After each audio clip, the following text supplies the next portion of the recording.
You're listening to Jonesy and Brown.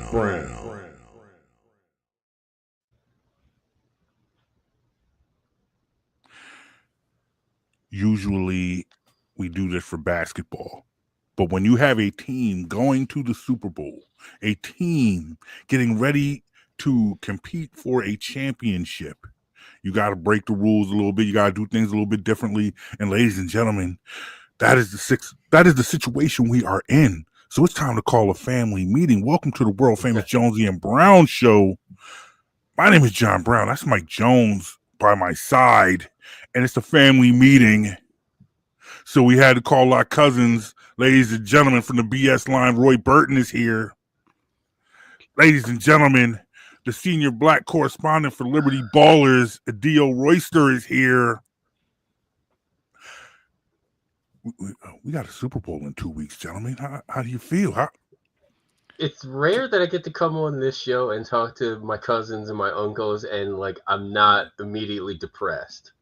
Well, there you have it. I'm glad you brought this up, because usually, JD, no, seriously, when you call family meetings, usually there's a problem, right? It's like one of the things where black people only get together, because of a funeral or something like that. Something bad happened. We're breaking stereotypes right now. We got something good. We got something good going on in the city, man. We got something positive to talk about. It's a beautiful thing. Listen, we get together for weddings too. It's not just funerals. Yes, that is true. That is true. Jonesy, how you feeling, sir? I feel good. I feel good. Care to elaborate a little bit more? So I honestly feel like the Eagles have the better team going into this game, and that makes me feel very, very good. Patrick Mahomes still makes me nervous. Yeah, of course. That's it. But I know we have the better team. Yeah, football Thanos makes me a bit uneasy. How is this different from 7 years ago? I'm not going to compare it to 2 years ago, because once again, it's Patrick Mahomes again. 2017, we were the underdogs going into that game. Yeah, yes. Well, what I'm saying is, you hurt Nick Volt. No, this game going into this game, the Eagles are the better team. The Eagles have been the bullies of the NFL since week 6 of this season. Now that I understand, but I guess what I'm saying is there was still a level of confidence. I understand that they were the underdogs, but there was people that still believed that team could win, but you knew on the other side of the ball was Tom Brady. Right. So that's what I'm saying. Like, how does this? But that's what I mean. Like, you thought that team could win. This team is supposed to win. It's a different level of confidence. It's not like, oh yeah, we got a shot. It's, we're mad if we lose this because we were supposed to win. We're the better team this time around. Gentlemen, do you agree? What's funny is that we're both the better team and the underdog somehow. Last checked, the lines, it was Kansas City by 1.5, which is that's respect. That's respectable. If it was something like Kansas City by 3, I would probably be a little bit more upset. But I mean, I definitely agree with Jonesy that we are the better team.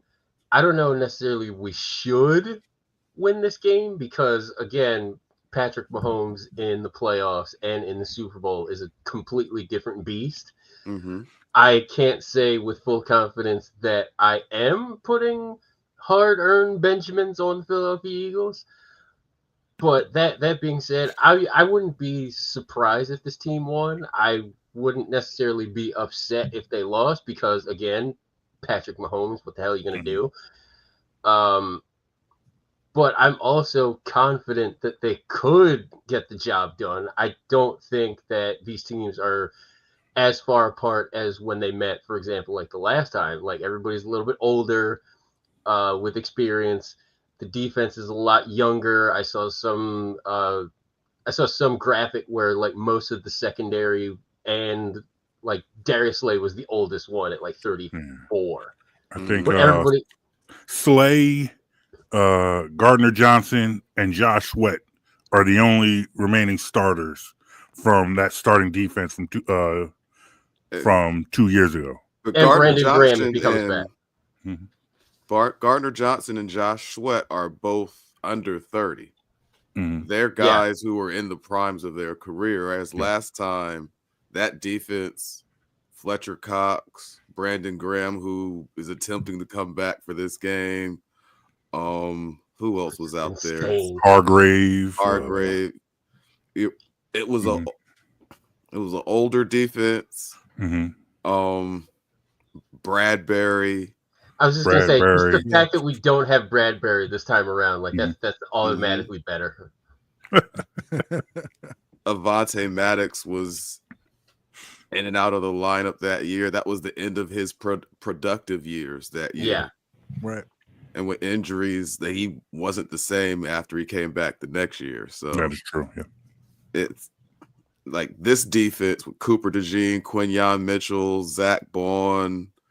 Oren Burks has played well in the minutes he's got. He's been all right. Obi Dean's going out. Reed Blankenship as the number 2 safety is a very productive player. Last year, when they asked him to be their best safety, he was miscast. But as your number 2 safety, he can do what you need him to do in that role. Jalen Carter is way closer to his prime than he was 2 years ago. He was a rookie then. Yeah, I still don't think he's hit his prime, but he's getting closer to it. Yeah.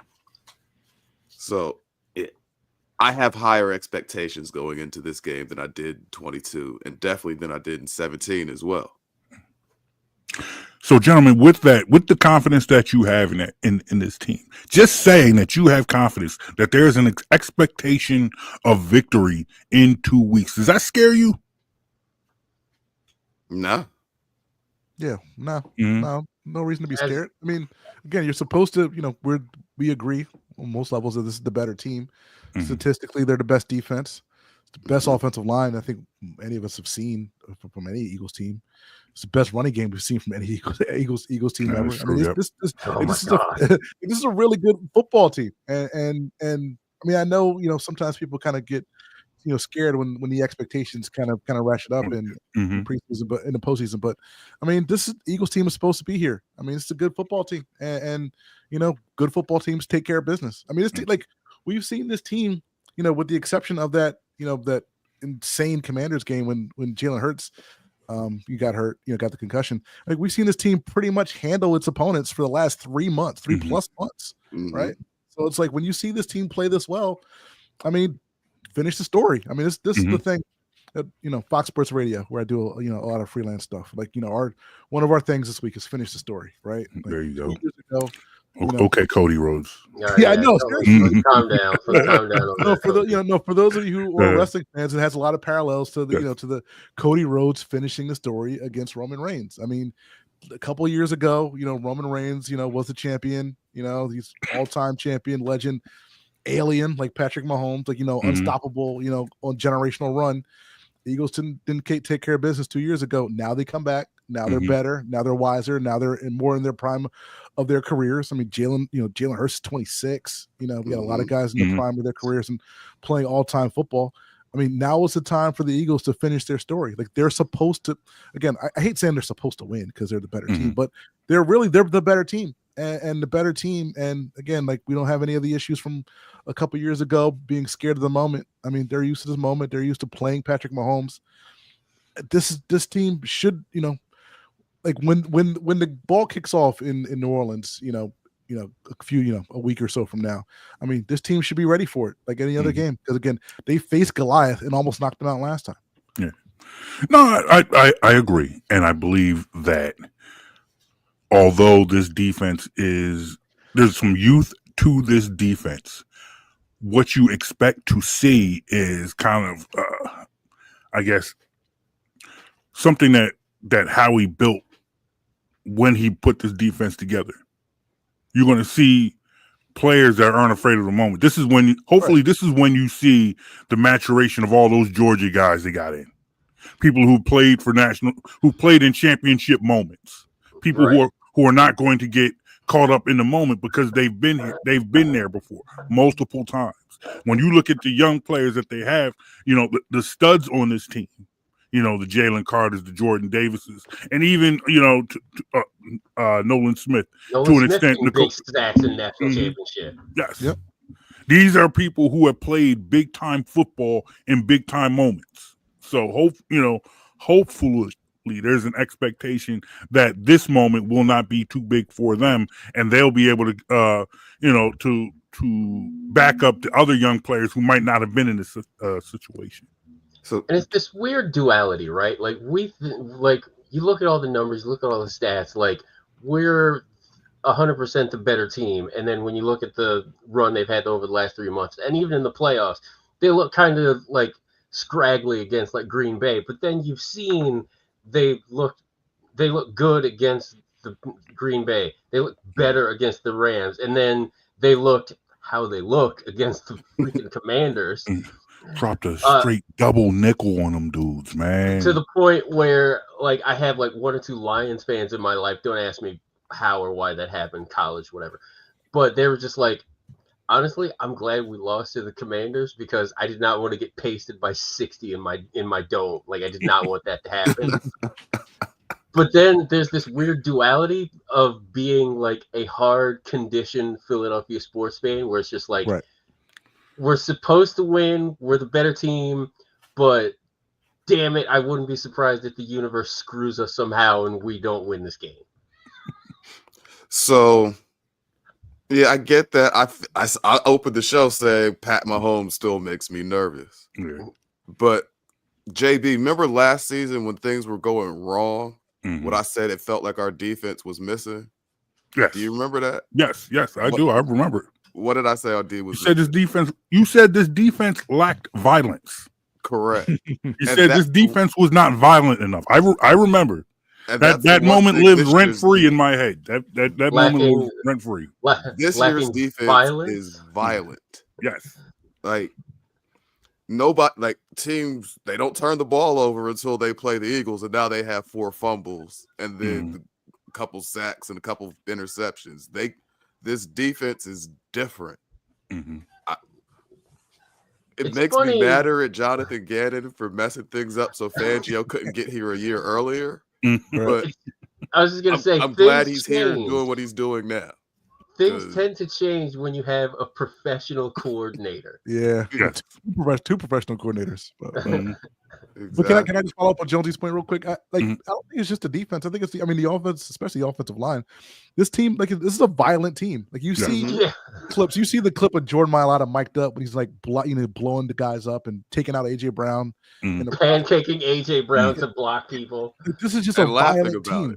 Yeah, like I was watching Gojo and Golick the other day, and Mike Golick Jr. was like, "This team, the Eagles, this team wins on blunt force trauma. They will just bludgeon you to death." Yes. Like over 60 minutes, and that's how they've won. That's how they won. Over the last 13, 14 weeks. That's probably how they're going to win. Next Sunday. I mean, they're just going to keep beating and laying on the Chiefs. And at some point, Saquon Barkley's probably going to bust a long run, and then we'll have a parade down Broad Street. Question to the group then, just based off that point, like, is Kansas City's defense maybe built for that, given the fact that they played Buffalo, kind of a physical team, and then Houston to an extent? Like, Houston gave them more than they expected. I would say. Yes. I don't think personally that there's anything that'll prepare you for this Eagles offensive line. Fair. I was talking to a friend of mine, guy actually started radio and podcasting with James Lewis on his Sirius show. This segment's actually going to air tomorrow, so I'm going to give it to you guys first. What I told him was that you take any running back and put them behind this Eagles offensive line, this O-line will add 600 to 800 yards to their season. Yeah. And that sounds ridiculous, but go back and look at the numbers. What happened to Miles Sanders after he left here? Look at DeAndre Swift's numbers before here, and after here. So you give me a guy like Saquon, who was a 12 to 1,400 yard back before he got here. Now he's a 2,000 yard back. This offense, it has literal giants on it. Like, they're massive men on this line, and they're smart and athletic. I just and pulled up the violent. numbers. Sorry, I didn't mean to cut you off, but I just pulled up the numbers. Mhm. So prior to this year, playing for the Giants, Saquon Barkley's high was 1,312 yards Exactly. and averaging 82 yards a game, 4.4 yards a carry. Okay. Mhm. First year with the Eagles offensive line. Again, this is only in 16 games, right? So who knows if he played all 17. 2,005 yards, 125.3 yards per game, and damn near 6 yards a carry. Exactly. Mhm. Like he Over this doubled the last league average in yards prior to contact this year. Yards over the prior to last contact. 3 years, you've watched this Eagles offensive line make running backs good running backs, and now you just watch them make a good running back a great running back. That's what you see. The Panthers paid Miles Sanders because they thought he was a near great running back behind the line. Exactly. Yep. You got And it this turns out this he was- offensive line. This yeah. offensive line got Miles Sanders, who was who honestly, who was Miles Sanders? This was Saquon Barkley's backup Yeah. in Penn State. They got Saquon Barkley's backup major running back money. Got him paid. Yep. That should be the So- tagline for the film. That should be the tagline for Jeff Stoutland University. Come run behind us. We get you paid. We get you paid. Exactly. And what I appreciate about this offensive line, and you can say this about the defense too now, because it was such a slow build. And now you're watching both sides of the ball where the nucleus of this team are all homegrown players. These are guys you drafted, you know. And even with the addition of Mekhi Becton to this offensive line, here's a guy who was a cast-off, who was a tackle that nobody wanted, and Stoutland was like, "Yeah, bring him in here. And I'll make him a guard, and now he'll be a beast." Mm-hmm. He got him paid. It's going to get him paid. That's going to get him paid. That's going to get him paid. Here's a guy who had never sniffed the playoffs before, and now he's in the Super Bowl. Yep. You know, had never sniffed the playoffs. Here's a guy that a team jettisoned because they didn't think he was a player, and we bring him in, make him into a guard, and now he's in the Super Bowl. That Jeff Stoutland seasoning. I don't know. I don't know if it's like Old Bay or slap your mom occasion. I don't know what it is. I don't know. It's Old Bay with a mixture of Lowry's, with a mixture of that smoked paprika or whatever. You know, it's all Mrs. right. Dash or something. Yeah, Mrs. Dash, whatever you trying to put on on it. What it. amazes me about Stoutland is that he's comfortable being an O-line coach. He doesn't seem to want to go anywhere else. You don't want to deal with that drama. Like I'm just going to sit here and teach monsters physically how to dominate on this line. Yeah, give me 9 or 10 big uglies. And let me teach them how to maul some guys. Exactly. I'm cool with that. Exactly. And this is an offensive line you can get behind. We talk about what they did with Becton, how he was cast away, and now he is a solid guard. You look at the left tackle. This was a guy who hadn't played football before. You know, we sit here and talk about how when they do the little player introductions and they say they college, and there's always that 1, 2, 3 guys that never shout out of college. They shout out like elementary school or somewhere else. Here's the guy that for real can't say a college because he didn't play college ball. I legitimately don't have a college to shout out because I didn't play college ball. I literally went to Stoutland University. I was a student. Here is a guy that they drafted and just hid on the practice squad for years. You know, you thought at some point in time, we were all expecting Halapulavati Vaitai to be the left tackle of the future. Left tackle, yeah. We thought he was going to be the guy. And that's why I had no problem with Jason Kelce retiring when he did. Because first of all, Cam Jurgens would have been behind him for the year to like learn under him. But then like Stoutland's still there. So I'm like, what the hell am I worried about? Exactly. He's not trying to do the Juan Castillo thing. He's happy where he is.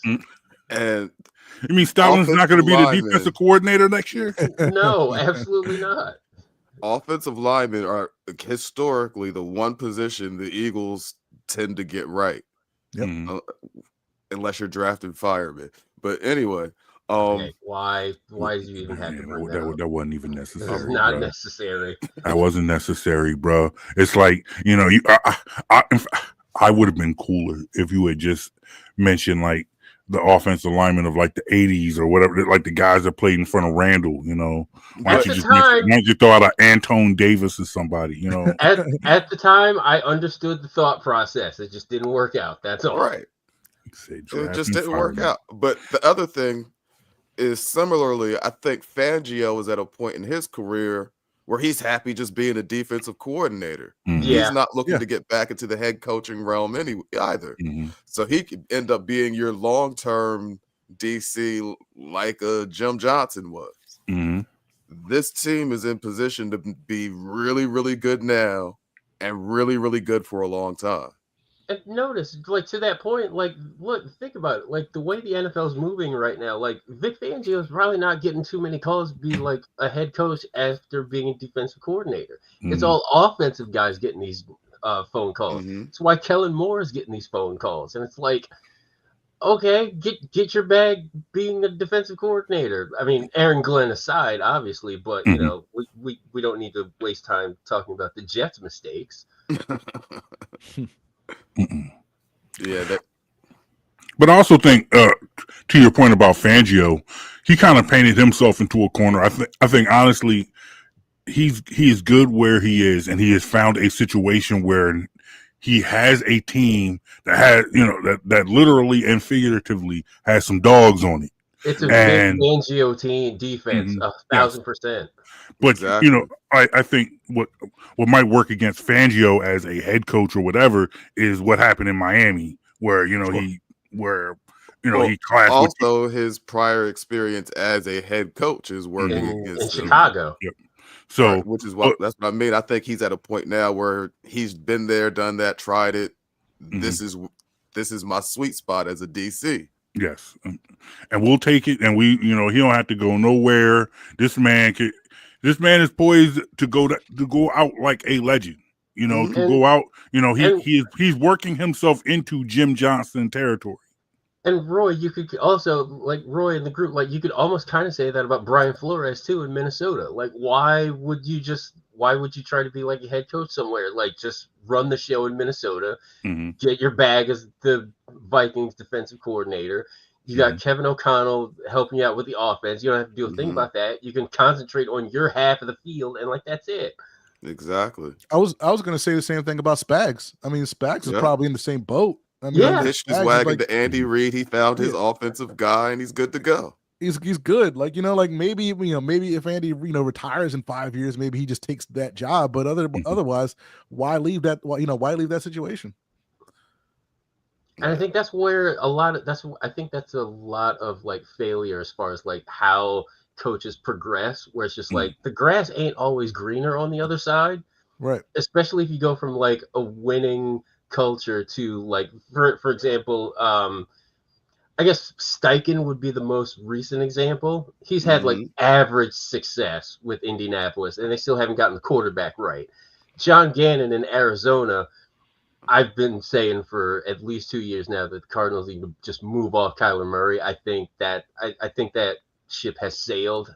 I just don't think he's got maybe it's just the system that he's in. I don't know, but you're seeing it. Gannon and Steichen aren't exactly lighting the world on fire. Frank Reich is probably the best example. So I will say this. Cliff Kingsbury was there in Arizona for a while, wasn't he? He was their head coach. Yeah, 4 years. He seems to be doing okay with the kid in Washington. So running an offense, like Cliff Kingsbury should just get his bag as an offensive coordinator. Like that. Some guys are just OCs and DCs, man. Some guys are HTs. Like it is what it is. And there's no harm in that. I mean, there's no harm in that at all. Yeah. Everybody can't be bosses. You got to have lieutenants. You got to have sergeants. You got to have lieutenants. You got to have soldiers. Everybody can't be bosses, and that's cool. And I think sometimes you get that taste. You get an opportunity, and there's sometimes you say, "Hey, you know what? I want another shot at it." And then there are other people like, "You know what? I'm cool. I'm good." I like the Ben Johnson hire for Chicago, but I wouldn't expect them to go like 12-5 next season or anything like that. Mhm. And that's the thing. We also have no idea what to expect from Ben Johnson as a head coach. Yeah. If Ben Johnson was the OC going to work with Caleb and spend all of his time all week focused on the offense, great. I know what he can do in that role. Mhm. As the offensive coordinator, there are questions still. Mhm. We've never seen it before. And now, just to bring it back to the Birds, like, you're going to have Kellen Moore interviewing with the Saints. Mhm. And, like, Kellen, is it really better going to that old-ass Saints team with Mhm. Derek Carr and, like, over 30 Alvin Kamara and having no draft picks and being in salary cap And hell? no cap money. Yeah. Mhm. Is Like- that really a better situation than staying here with the Eagles for another year? Staying here with this offensive line, with this running back coming back, with this quarterback coming back, who you've had some success with. Here you are, you're coming from the Dallas Cowboys where you were Unappreciated. You had a quarterback who, Dak was Dak. And You know. honestly, imagine what Kellen Moore's stock would be like if he's after next year. Mhm. You another year with Hurts, where he's Right. comfortable with your offense, understands it for the full season. And to Hurts's credit, we've seen what Hurts has done in year 2 with Exactly, that's with what the I mean. same quarterback, with the The same same coordinator. coordinator. Yeah. And we've seen just throughout the year, he seems to have gotten more comfortable with this offense, even though he's not being asked to throw 40 times a game. From like that Steelers game, early in that Washington game, the Rams game in the playoffs, I thought he was okay, even though he wasn't asked to do a whole lot. He looked all right to me, held the ball, and then we see what he did last week. Like, And that's the thing. Like, one thing I'm really getting sick and tired of hearing is just like the whole narrative where it's like, oh, Jalen needs to really go off in the Super Bowl. No, he doesn't. I don't need him duking it out with Patrick Mahomes. No. Absolutely not. Oh, We saw that. Go We already dominate saw on the it. line. We saw Play that smart already. football.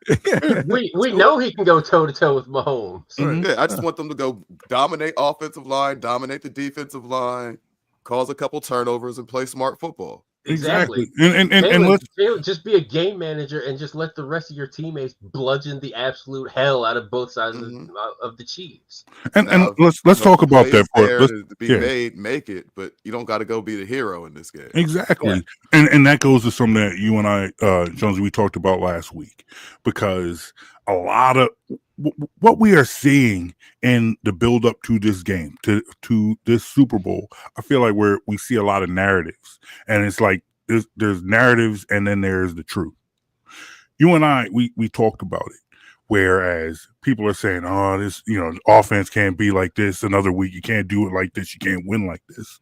And then I asked the question, is there a team left in the playoffs at this point that can force the Eagles to have to win like that? The Chiefs. Yeah, it's like, can you, are the Chiefs a good enough team to force them to win with Jalen Hurts throwing the ball 40, 50 times?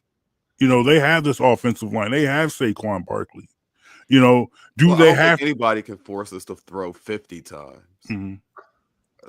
But I mean, that's an exaggeration. 30, 35, but 30, 35, maybe. Before they got bounced, I would have said Baltimore. But we played Baltimore during the year. Mm-hmm. I saw that one. Been there, done that. They couldn't do it. Mm-hmm. I just feel like it was. I just feel like with Baltimore and like how they were playing, not necessarily against the Bills, but like if they committed to the Lamar Jackson, Derrick Henry read option, like that could have been a serious problem. True. Mm-hmm. And the reason I say the Chiefs is because we see what Jalen Carter does for our defense. They have Chris Jones in the middle of theirs.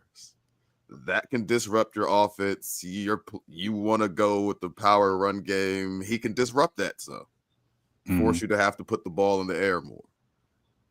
So that's the reason I say the Chiefs could be the team that force you to throw the ball a little more. But I don't think anybody forces the Eagles to throw 40 plus times. Mm-hmm.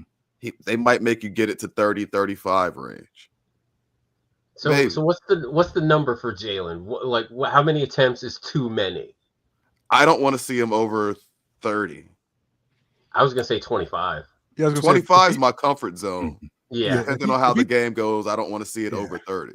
If he throws a ball, if he has more than 30 attempts, this team is coming from behind. Like they're probably something seriously probably down wrong by double digits. Like something's wrong. Like the Chiefs got out to an early lead, and now you're just throwing to catch up. Like 25-ish, like complete, like what he had last week with 28 last week. Right. 28, 29. That's the sweet spot. Right exactly. There. Somewhere between 25 and 30. 30 at the high end, 25 lower end. But yeah, that's that range. And JB, remember going into last week, I told you, like, it's not like I want to see Hurts go out here and toss the ball around for 400 yards or anything. The number I gave you going into last week was 220. He went for 240, I think it was. Not far off. So you're saying he overdid it, is what you're saying? No, I'm saying it's not about having to have him be Tom Brady, Peyton Manning, anything like that. Agreed. Just when he's efficient with the opportunities that he does get, this team will blow people out. I'm glad you said that word efficient, because I was just going to say, one thing that Spagnuolo does more than any defensive coordinator is he plays a lot of man coverage defense. Exactly. You are going to get your one-on-ones, and I trust A.J. Brown against Trent McDuffie. I trust A.J. Brown against everybody. You could do that all. You could do that all day. Trust A.J. Brown against everybody. That's the question. That's the question. Yeah. Right. That is the question. Last week it looked like he did. He did. Yes. He did.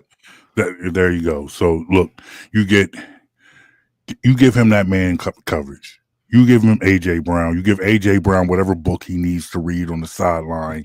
You can, give him all the self-help books that he needs, and let's go. Let's put our hands in the dirt. Let's go. And don't get me wrong, the bread and butter is going to be Saquon. Like, let's not kid ourselves here. Like, and the Chiefs may come out and they may load up like 8, 9 in the box and just like stop him. All right, cool. Let's see how long that lasts when Jalen's starting to dot you up, and then just know you're not doing that for 60 minutes. Exactly. We saw it last week. All it takes is one play, and in last week's case, it took the first play. First play of the game, Saquon takes it to the house. How did you guys react when you saw that? Game's over. Yeah, pretty much. There's a wrap. I think I actually said those words. I think I actually said the words "game over." It's like, oh, okay, this is it. This is what we on this week. That's what we on. Okay, first play from scrimmage. Yeah, we're good with these guys. So let me get this straight. Washington has one of the worst run defenses in the NFL, and Saquon broke off a 70-yard run and took it to the house.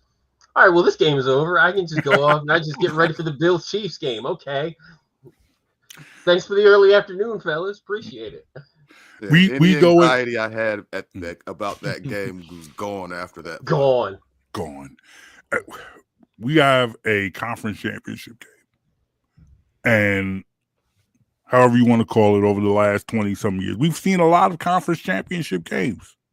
We have not seen a conference championship game where the team that we root for scores 55 points. No one's ever seen that. No one has ever seen that. 55 points. The NFL has seen that, as a matter of fact. And we sat here trying to be gentlemen. We sat here trying to be polite and trying to say, hey, it's going to be a close matchup. Hey, this Washington team, they're an upstart team. They got a young, talented quarterback. They got 55-23. Hell, I was saying that up until game time. I was just like, I'm not taking this game for granted. Like, some wild, weird stuff is going to happen, like it always does. And then Saquon just came into the house, just like, look, I got this. I was like, all right, okay. At that point, Eagles out here looking like world beaters. I'm like, okay, it don't matter who plays the second game. It doesn't matter whether it's Chiefs, Bills, Patriots, Terry Bradshaw and the Steelers. I don't care. This team beating everybody.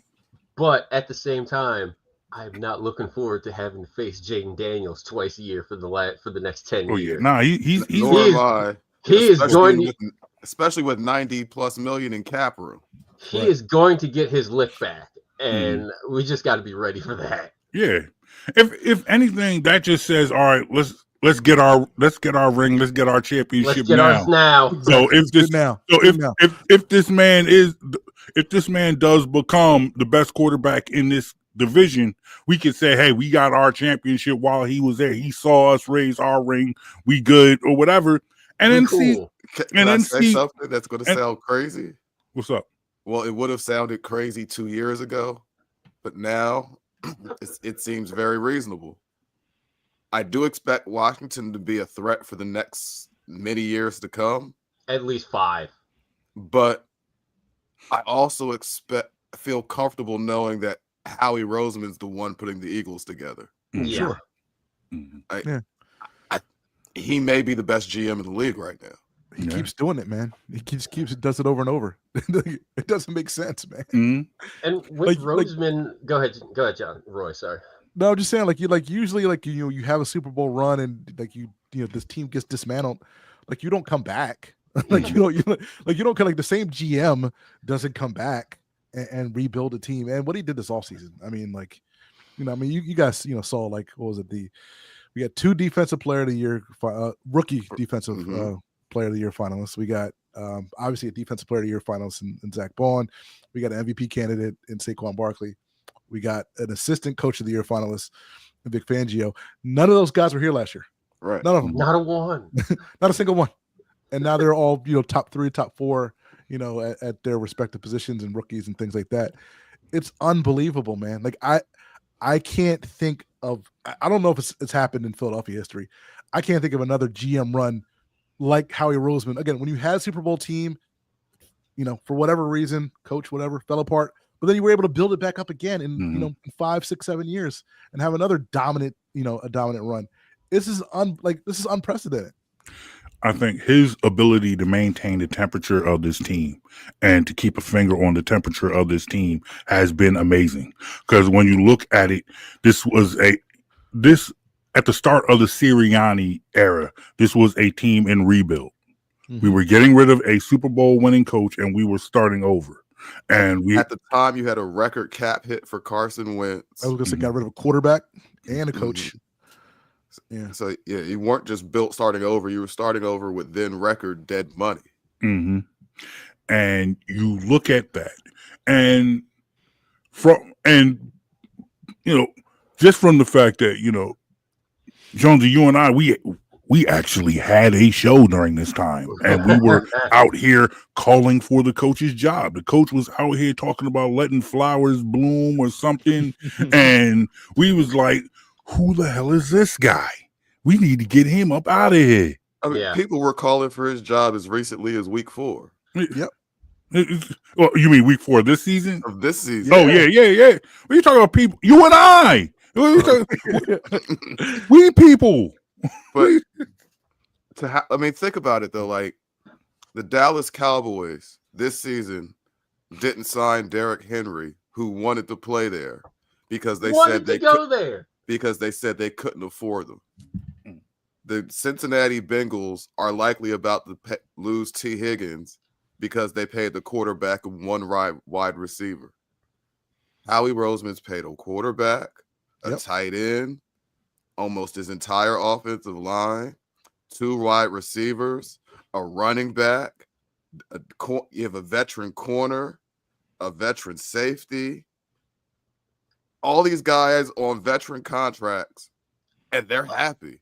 A linebacker that wasn't a middle linebacker last year in Zach Bowen. He was just like some weird edge rusher that the Saints just threw away. But I was just thinking about the guys who weren't on like rookie deals or like guys who got paid, prove-it deals. These are guys who got paid. Jesus. And he found a way to make all of them work. And you still got Bradbury making money. Right. You still have other guys. He is still on the roster. Right. You Bradbury still making money. Bryce Huff still making money. You got money around the edges that you're going to use next year when you extend Cam Jurgens or you figure out a way to keep Zach Bond. It's not like you have like all these guys and like the cover, like you have no more money left. Like there's still money in the bank, right. So that Howie's you found a spend on sweet other spot dudes. where he's identifying high-end talent that works and finding contracts that allows him to keep them all together. And this is what since we're talking about Howie in the front office, like this is what always makes me like happy, but at the same time I'm like, what the hell are we even doing here? Like, how is it that no one has really plucked front office people from the Howie Roseman tree? I think they have, and they've tried, and it just hasn't worked out. I mean, Joe didn't the Douglas. Jets get Joe Douglas? Yeah. Joe Douglas was the last guy we heard of. Like how long has Howie been the EVP general manager? Joe Douglas is literally the only guy from that tree. Apparently, Howie just does it all by himself. That's what it is. You see the war room come draft night, and there's a room full of people, and those guys don't do anything. It's all Howie. They're seat fillers. Yeah, pretty much. They're seat fillers. You look at the guy like, man, that guy works in catering. What are you talking about? That guy works for Aramark. That's an Aramark guy. Who are you trying to fool, man? He's literally refilling the chicken fingers right now. Exactly. Yes. Hey, could you stand right here and just clap your hands for a second? We're about to make our draft pick. That's all we need. That's all we need you to do. I was talking to a Chiefs fan earlier today, and he was like, let us win. He's like, let us win this three-peat because you guys are going to be back next year because you guys don't have a salary cap. He basically says like, he's not wrong. He's not wrong. He's like, you don't have a salary cap, so you're just going to be able to rebuild next year. And I'm like, you have a point. However, that being said, And that's the other thing about Roseman. Like Roseman rarely gambles draft picks. Right. Like I think honestly after the Jalen Reagor fiasco. Oh man. Yeah, he reevaluated his drafting. He was always great at making deals and acquiring assets, acquiring picks. But he reevaluated his method for talent evaluation after that. Yeah. And he adds draft picks too. We had a third round pick for Hassan Reddick, a guy that hasn't played a down for the Jets. Jesus, Howie. All right. Shout out to a family member, Javon Alford, who loves to chime in with his thoughts, although he doesn't come on this show anymore. Come on, man. Firing mortar shots. Jesus. That's my man though, but he says how he knows his bread and butter SEC players, which is very true. And Nothing I think to a point that was made on last week's show between Jonesy and my man Jason Ashworth, Howie did reevaluate his drafting process, and he went from trying to find that diamond in the rough like a Jalen Reagor to going out and getting the best players from the best schools. But he did that for a couple of years, and then and kind of circled back to the type of player out of Toledo. Yeah, to get a Quinyon out of Toledo. To get a guy out of Toledo, yeah. Exactly. It was like, all right, he kind of reevaluated, went, hey, let's go. Yeah, let's go back to the bread and butter. Let's reassess our foundation and go out here and get a whole bunch of winners from a winning program. And now let's take a chance. Let's not put that chance-taking guy at the very top of our draft. Let's come back. Let's circle back, and now let's go get this guy. And this time he rolls the dice. You go out, you get yourself a Cooper, you get yourself a Quinyon Bay, and now look what you got. Quinyon Bay. 21 NFL teams passed on Quinyon Mitchell. Think about it. 21 professional football teams with allegedly professional front offices passed on Quinyon Mitchell. Adio, how does it feel to be on this side of that conversation? He was the first defensive back off the board. They obviously just didn't feel like they had a need for that position. Yeah. It's not like they took someone else over him. Mm-hmm. Yeah, like teams Terry and Arnold Carter was still on the board at that point. Mm-hmm. DeJean we got him in the second round. How does it feel to be on this side of this conversation, to have the guy that everybody passed on and you got him, instead of being like sitting there watching Justin Jefferson be a beast for somebody else? watching him, But watching imagine if they DK had Metcalf drafted be Justin a stud Jefferson. somewhere else. Do you realize if they had drafted Justin Jefferson over Jalen Reagor, the team we have now wouldn't exist? Oh, we wouldn't be here. Yeah, we wouldn't have made Mhm. 2 Super Bowls in 3 years. That's why, I'm not upset about the Justin Jefferson thing. Not 'Cause it's anymore. Yeah, Right. not They anymore. Well, yeah, don't not go trade for anymore. AJ I Brown. was plenty After pissed that- off at the time. Devontae Smith. Right. Yeah. Like all I these was things. plenty pissed off at the time. Yeah, Sure. now Right. with But an now look AJ at Brown and a Devontae Smith. Yeah, I'm still mad at the Sixers for not taking, Paul Pierce over Larry Hughes. Now that I'm still mad about. But All right. Justin Jefferson thing, Way to just kick everybody in the nuts. I'm just There saying, you go. See, it's once again, we talk about family meetings and only getting together at funerals and stuff We're like trying that. to be happy. Here comes Roy in here while we're talking about going to a championship to talk every about the family's got that Sixers. one uncle We're not that says talking something about them crazy. right now. Uncle Buzzkill. Jesus Christ. All right, I gotta go outside and take a walk real quick. I'll be back. In fact, you know what? Hold on. Yeah, they're good. Yeah. Wow. We're in bad, Roy. That's messed. I wasn't serious. I was just He's kidding. outside on a walk. When I walk, Exactly. I'm sorry. I didn't mean to have to it's all put Roy on it's all timeout for a second. I deserved it. I He's just gotta a little walk 2-minute minor. You It's walk fine. that. Yeah, you walk that off, bro. You gotta walk off the Hennessy. We've all been there. Exactly. Once again, Javon chips in. Jalix Hunt. Oh my God. Absolutely. Converted Jalix safety Hunt? outplaying Yeah. Bryce Huff. And that is hard when you come into a situation where the dude that is playing ahead of you got paid.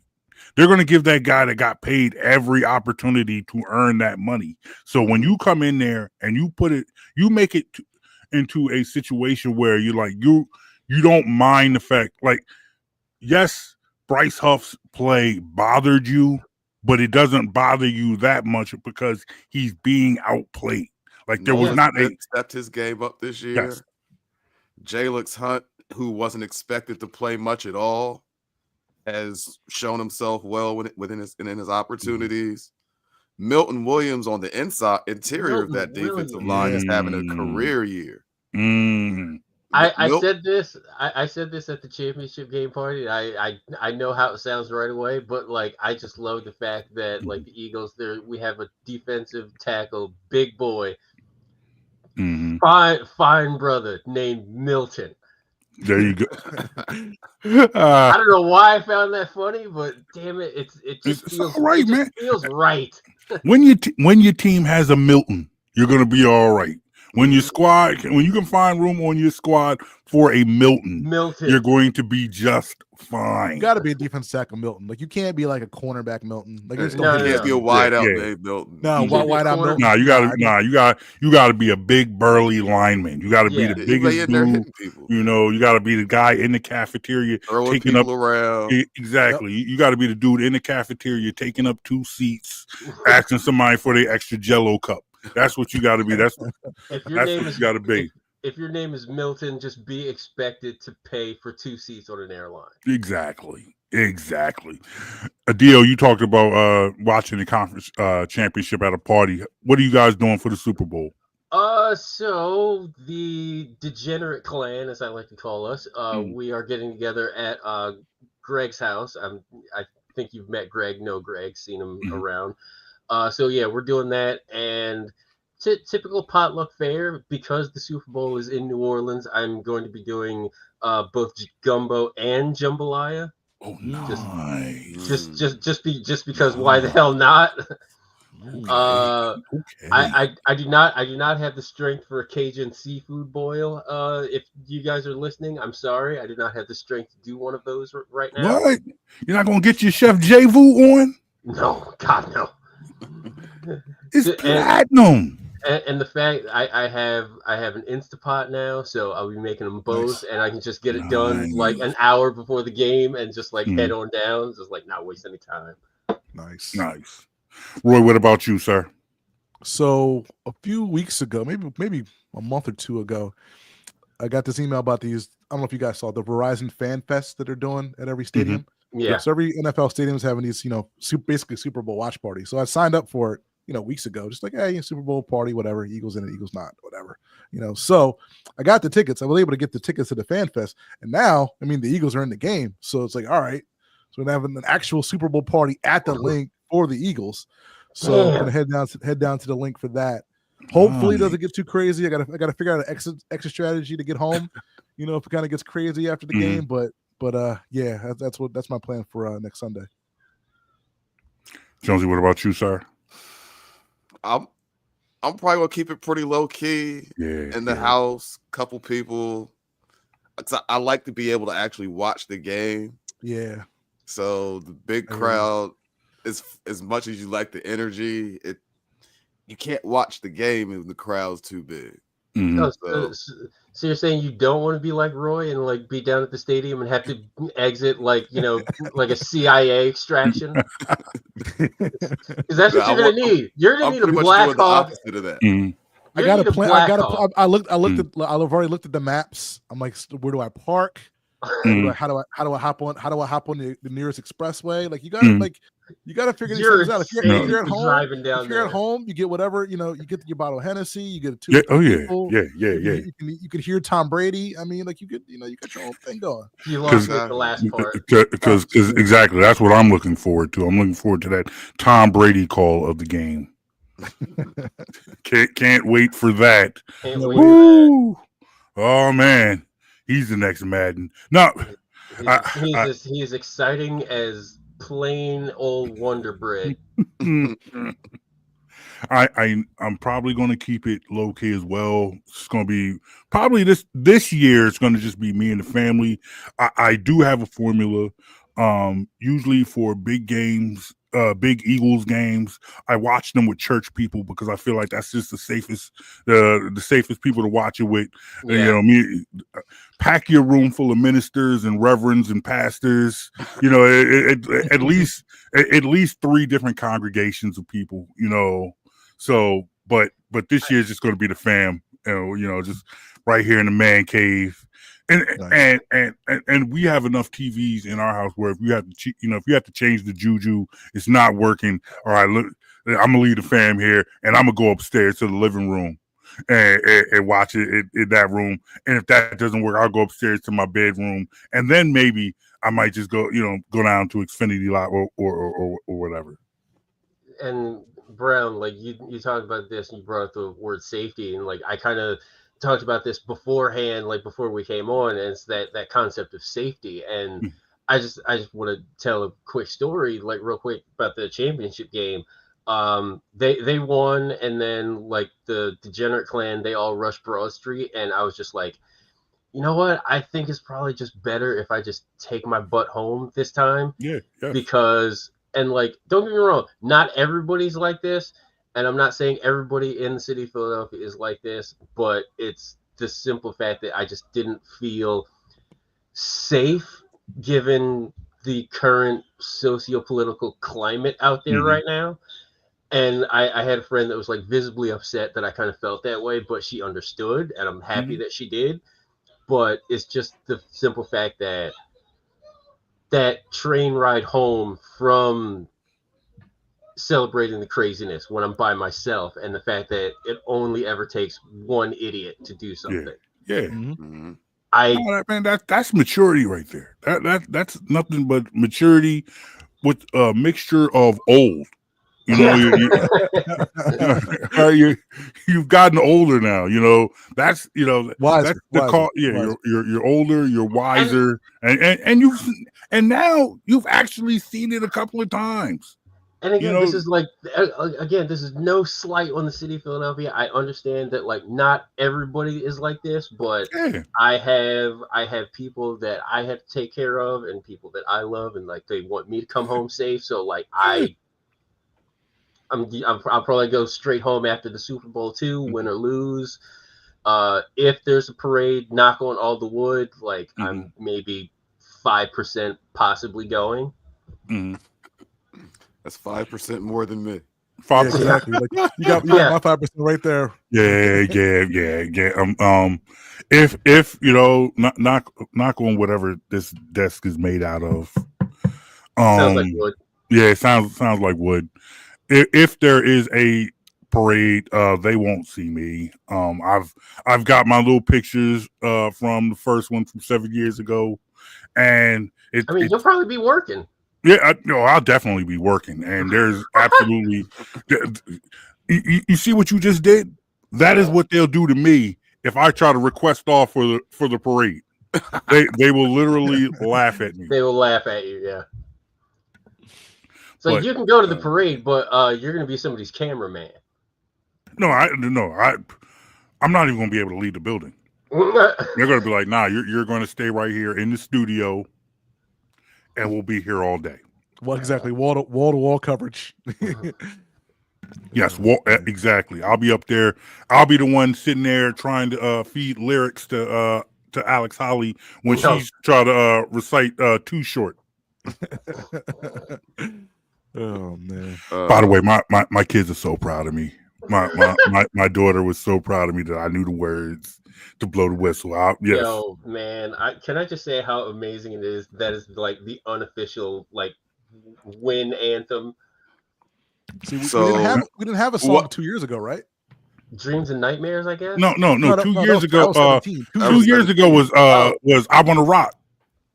Was that really the Eagles like song back then? I think it was kind of forced on us. Yeah. No wonder we lost that Super Bowl. There was a little bit of people trying to rehash Dreams and Nightmares. Neither one of them really felt right. It never hit.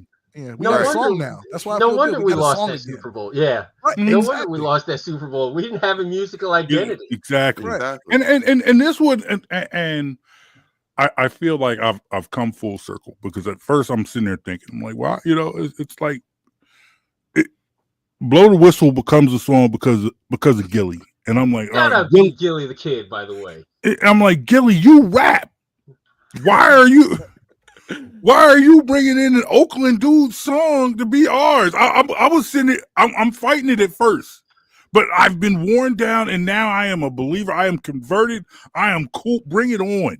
So I am proud of the fact that it was an Oakland guy's song, because now I'm just like, yeah, he could have done that for the San Francisco 49ers, but he chose not to do that.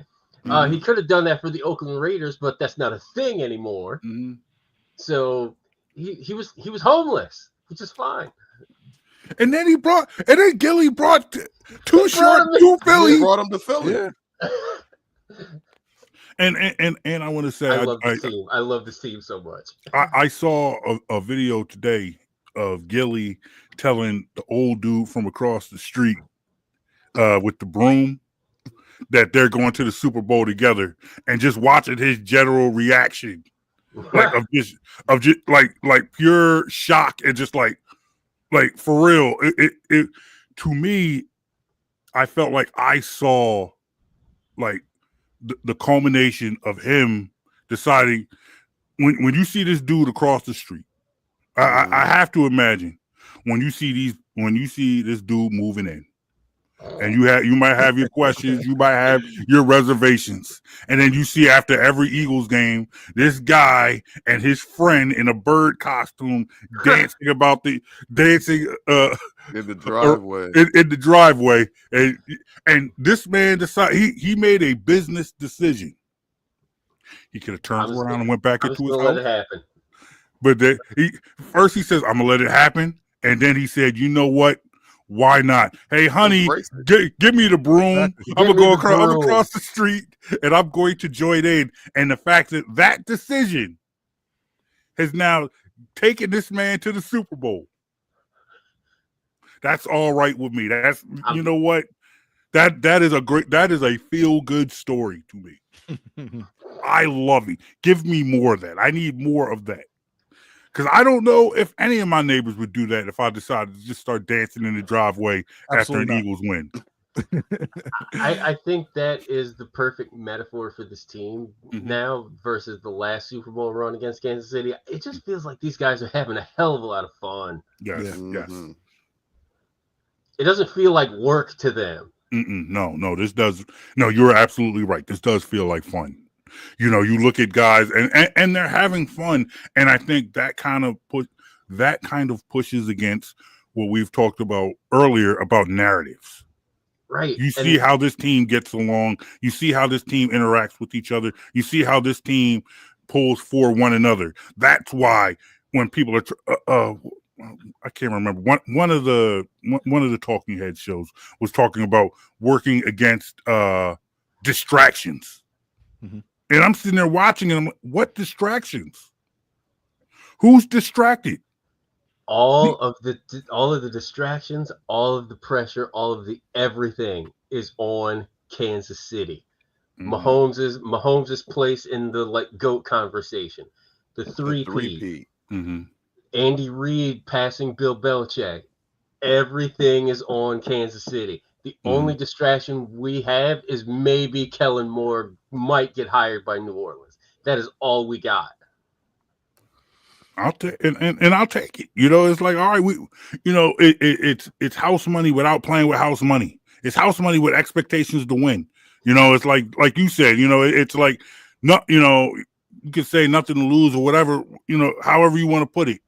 But it's still, hey, this is a team good enough to win. And that just circles back to Roy's point about like, hey, why don't you let us win this one, because like y'all will be like right back, and like that's absolutely correct. Like like all the pressure's on Kansas City. Yeah, we want to win this one, but even if we don't, we could theoretically be here for the next 5-6 years. That's the bridge I'll cross when I get there. That's the bridge I'll open for a win now. Saquon's still here next year. The window's still here next year. You know what? That line's still here next year. That's the bridge I'll cross when I get there. Right now, I want this one. The window's open. I ain't letting nobody. No. The window's open for Philadelphia. It's closed for San Francisco. I don't think they get back. It's marginally open for the Rams if that defense gets older and better. It's open for Washington. Their quarterback's getting older too. I think it's open-ish for Minnesota, depending on how they do with their quarterback situation. Like I said, I think Detroit's window is closing just because the NFC got unexpectedly better. Yeah. Tampa Bay is still out here doing things. Like, I wouldn't be surprised if Tampa Bay made an NFC championship the next couple of years. Like, Philly's got a shot. Like, take your shots when you get it now. Like, yeah, the window's open, and with Howie and Nick Sirianni and all the youngsters that we have, our window is going to be open for a substantial amount of time, but get those in now while you can, while it's still kind of easy and you're there. Got you. All right, hey, real quick, Roy, what you got cooking, man? What are you got any good Super Bowl content coming up? Yeah, we got a lot of stuff coming up next week. Fox Sports The Gambler.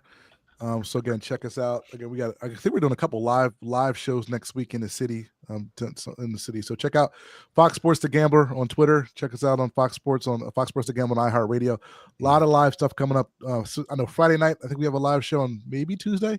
So a lot of Super Bowl stuff coming from the guys. Fox Sports The Gambler. So keep it locked on there. There you go. Dio, what you got working?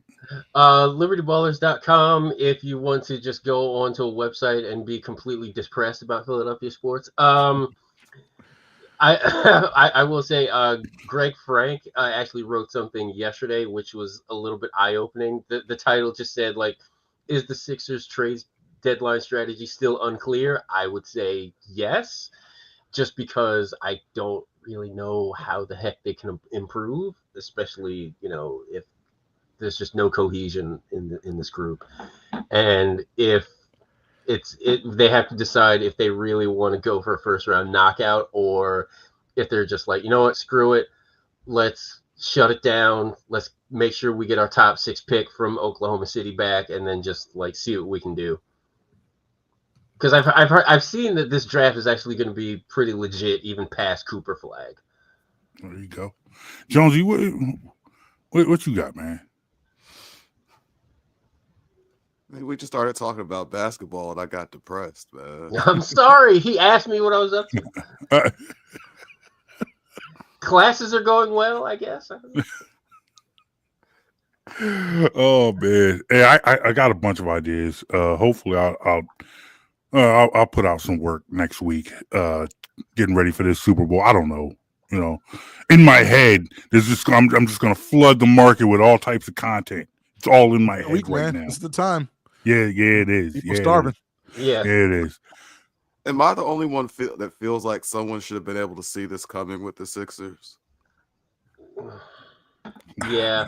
I was. one time out, man. Why are we ending the show like this? Man? I hope I got a 2-minute major. Yeah, come on, man. Like that's a 4 minute. That's a 4 minute because. Hold on, but it's ladies and gentlemen, welcome to the Brown Show.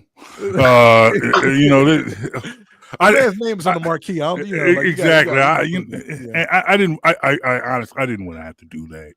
You know, because been working with that brother for a long time, and we've disagreed on a lot of things. You know, and finally we've reached a point where we just had to. You know, I didn't want to have to do that. I felt bad. Name you was know, on the marquee. First man's on the marquee. name. You know, and now it's just hey, you were watching Brown. I've never seen the head of the marquee of a podcast get muted and just literally exactly. Well, there you have it.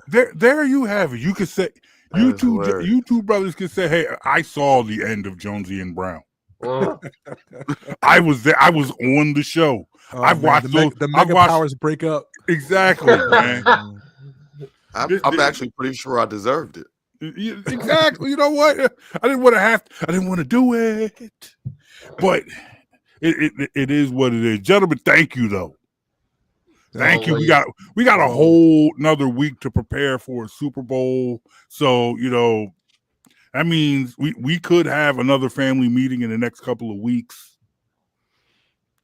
Well, we will. So we will have a family meeting about the Sixers, just not now. So that means, Jovan, if you're listening right now, just be ready to get that call.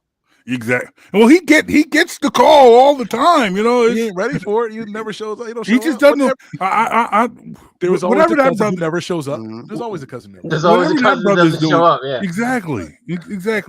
He'll. You know what? I'm not going to spend the rest of the show running down Javon Alford. I can't. You know, you could, but I'm not going to do that. You know, because I appreciate that brother, man. I miss him. I miss seeing him around. His wedding, and I haven't seen him since. Exactly. I was at his wedding, ate his food. You know what I mean? I was ate his food. It's all good. Notice how that was the second thing. Yeah, I was there. You know, I'm at. You know, put on my good clothes, brought my wife out. You know what I mean? It was a good time. I brought my wife out. Oh man, it was a good time. Oh man! All right, hey gentlemen, thank you, man. Appreciate it, man. Thank you, gentlemen. Appreciate it. All right, hey, you guys, tell us what you think of this show. Hit us up: Facebook, Instagram, Twix at BITW Sports at Jonesy and Brown. Enjoy the weekend. We've got a whole another week before the Super Bowl, so we'll see you when we see you. All right, y'all. Peace.